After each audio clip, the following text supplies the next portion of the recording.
Good evening. This is CTV News. I'm Patricia Vallone. Thanks for joining us this evening. Well, weapon detectors are now in place at Duval High School in Lanham. Their installation comes just 2 days after a teenage girl was shot and killed as she walked near the school. Police continue to search for the person who killed 16-year-old Jada Medrano Moore. Now, investigators say she was walking on Palomar Drive when a fight broke out between two groups and the fatal shot was fired.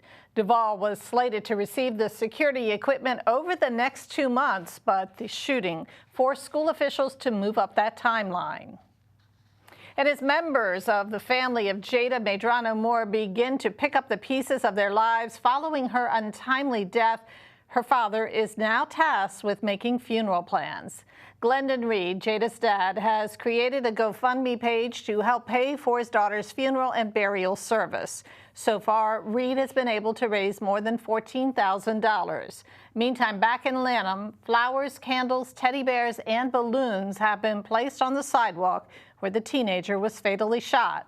Also, right outside of Duval High School, police have placed an electronic sign asking anyone with information on Jada's murder to contact authorities. Well, the new owners of a College Park shopping center plan to tear it down, leaving some tenants scrambling to figure out their next move. This is the Campus Village Shops located just across the University of Maryland.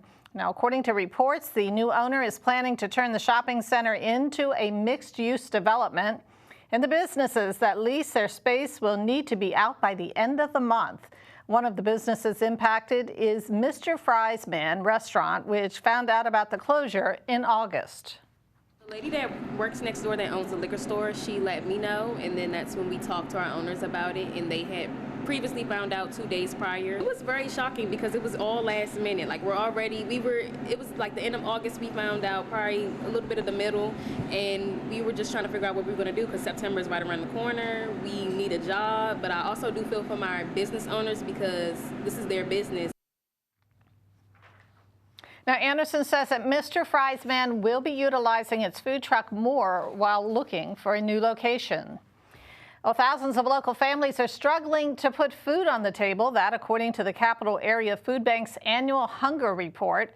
The data shows that 32% of people living in the area have experienced food insecurity in the past year.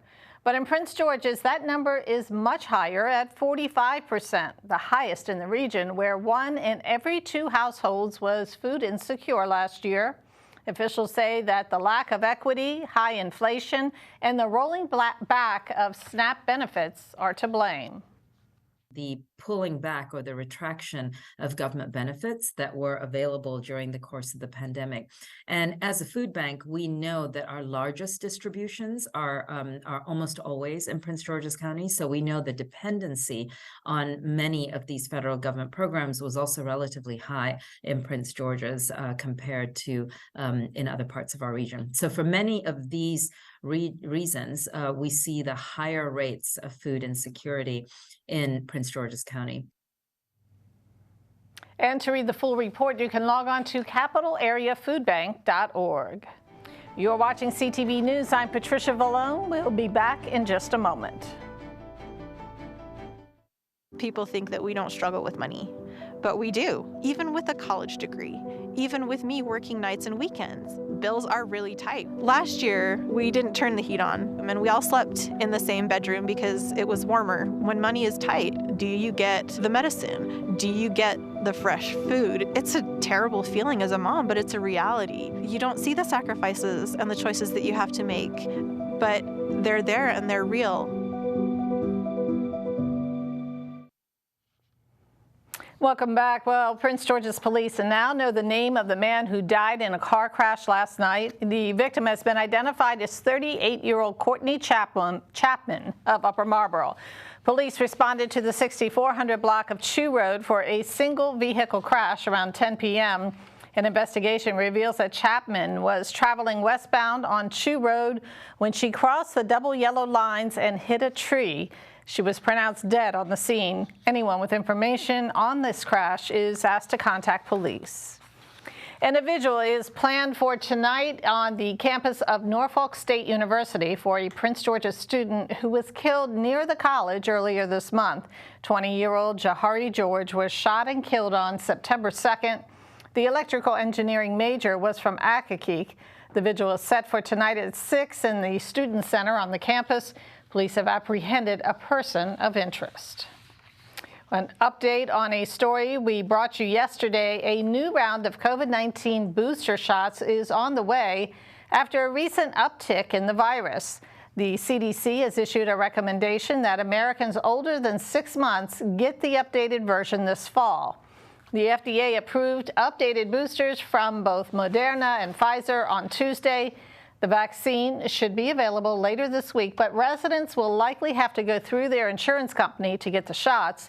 That's because the public health emergency for COVID ended earlier this year. When student loan repayments begin in October, borrowers may be surprised to learn how much interest has accrued in just 1 month's time. That's because interest accrues daily on federal student loans, unlike mortgages and credit cards, where interest accrues monthly. One expert says which day you pay your bill could make a difference on the amount of interest you're charged. The first thing you need to do is find out what your due date is, because some loans are going to be due October 1st and some might be a little later in the month. But when you talk to your loan servicer, you can say, hey, if my loan, let's say, is due on the 15th of each month, what would happen if I paid it earlier in the month? What if I paid it by the 1st of the month instead of by the 15th? And see how that might impact the amount of interest that they wouldn't have to pay. And we'll have more tips for new student loan repayment plans next week. Still to come here on CTV News, your Thursday Sports Page Report. Stay with us. Hey everybody, and coming up in sports, UMD head coach Mike Loxley as well as linebacker Caleb Wheatland talk about the team's upcoming matchup against Virginia, and also Commanders head coach Ron Rivera gives his thoughts on Sam Howell's performance against the Arizona Cardinals. Stay right there.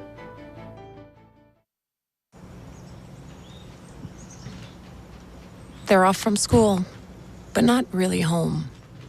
Images and videos. Social media, fine-tuned to suck them in and steal them away. Alone, you can't stop it. Together, we will. Join us.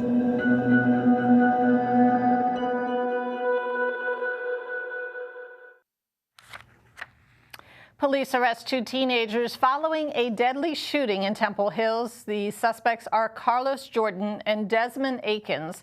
Officers were called to the 2900 block of Brinkley Road on September 5th. That's where they found 19-year-old Davier Tucker suffering from gunshot wounds.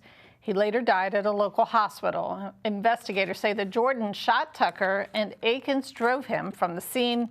Jordan faces murder charges, while Akins has been charged with accessory after the fact. Well, Maryland Attorney General Anthony Brown is named the head of his newly created Civil Rights Division. He is Jonathan Smith. Smith has an extensive legal background. He was the chief of the Special Litigation Section of the U.S. Department of Justice from 2010 to 2015. The Civil Rights Division of the Attorney General's Office was established by the legislature earlier this year. It empowers the AG's office to enforce federal and state civil rights laws. Well, tomorrow's songwriters from across the region will be showcasing their music across diverse venues in Annapolis. One of those features will be Carly Winter, a young up-and-coming musician. We have more on her story now, courtesy of videographer Ara Laughlin. I kind of started out writing when I played ukulele in elementary school. But I'm not sorry about how it all went down. Local musician Carly Winter says she writes music from deep within her soul. With her dad as manager, the 15-year-old is already playing a host of venues around Annapolis. But you can catch her this Thursday through Sunday at the Annapolis Songwriters Festival. The festival aims to give music lovers a chance to know the names and faces behind the songs. For inspirations, my dad would make these family videos every year, and he'd include a bunch of different songs, and that's where I think I got my music taste from, my family. The teenager says her favorite song is one called Chemicals. I don't play it out much because it's really sad, but it is my favorite for that reason, because I kind of think I took it from a deep part of me, and for a while I was struggling with writing a song that captured exactly how I felt, and Chemicals did that. With some of the bigger acts, there is a fee, but Carly says you can catch hers and other performances for free. I'm playing Red, Red Wine with Sarah Jean Kelly, and I'm playing 49 West with Daphne Ekman. So I could taste the tears for a night, then choke them down. If you can't make it to the 4-day festival, there are other ways to catch her tunes. If you're interested, I'm Carly Winter on all streaming platforms if you want to listen to my music. I just released a song called Sandbar. But I can't look at the laundry room without getting sick. And the second annual festival takes place from September 14th through the 17th. For more info, you can log on to AnnapolisSongwritersFestival.com.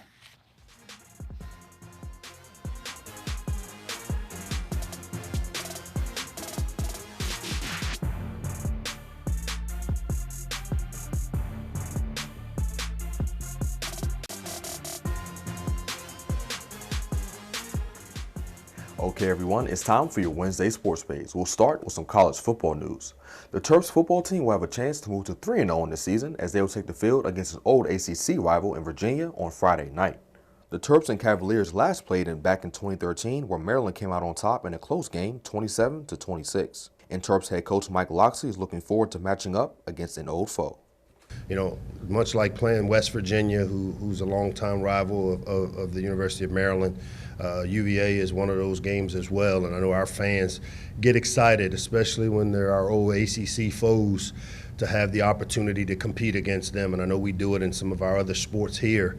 So to be able to have this game on our schedule was something that I wanted, obviously because of the proximity and because of some of the history behind this game. This Terps defense has played very well to start the year, only allowing 19 points of offense through the first 2 weeks of the season. But as talented as this defense is, they will have their hands full dealing with Virginia's offense. With Tony Muskett, I actually played him in high school, so I kind of know him a lot. And he's very accurate. He has a strong arm. We're just going to be able just to pay attention to what he does, like how his body language is, and then with a younger quarterback, you're saying everybody is a threat. Like when we step on the field, we can't take anybody lightly. So we're just preparing just for us to be better as a team and be able to go into this game with our head high. Kickoff is at 7 o'clock. Switching to some NFL news, the Washington Commanders came away with a win in their Week 1 matchup last Sunday versus the Arizona Cardinals. Quarterback Sam Howell played decent in the win, completing 19 of his 31 passing attempts for 202 yards with 1 touchdown and a pick. Head coach Ron Rivera was asked what he thought about Howell's performance, and here's what he had to say. There were some really good things when he went through some of his progressions. You could see him getting to his second and third read and getting the ball out in a timely fashion. Then there are other times where you saw him get off of one read maybe a little too quick. If he hesitated for a second, he might have seen it and then would have probably gone there. But again, he's learning the tempo of how to go through progressions, which he's good at, and it's just, the process now lining up and doing it. Howell and the rest of the Commanders will be in action on Sunday, traveling to Denver to take on the Broncos. And wrapping up sports, the Baltimore Orioles will be in action tonight, taking on the St. Louis Cardinals at Camden Yards at 6:35, while the Nationals will be in Pittsburgh this evening, taking on the Pittsburgh Pirates at 6:35 as well. And that is your Wednesday sports page. Simon Buggs, CTV Sports. Thanks, Simon. And that is your CTV News Update. I'm Patricia Vallone. Have a great night.